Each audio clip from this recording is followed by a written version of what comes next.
Hey, this is Sherry Taylor with ATL Clinical Workshop.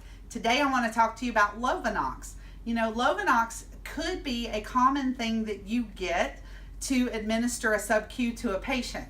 Did you ever notice that the Lovenox syringe, it's pre-filled for you already, but there's a bubble in there? Did you ever notice that?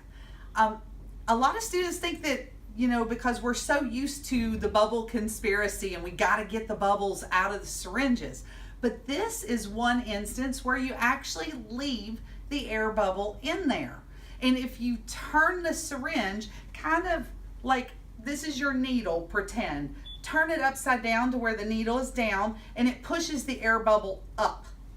Okay, we want it in the back of the syringe so that when we give the injection, that air bubble is going in the skin. Yes, you heard me correctly.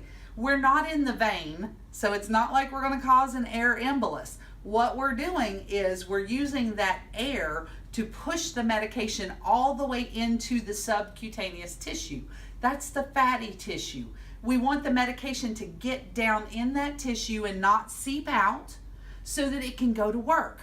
And so we use that air bubble to kind of plug that hole and push that medicine in the sub-Q tissue. So with Lovenox, remember, leave that air bubble in. So that's your tip on Lovenox for the day. Check out our website at www.atlclinicalworkshop.com.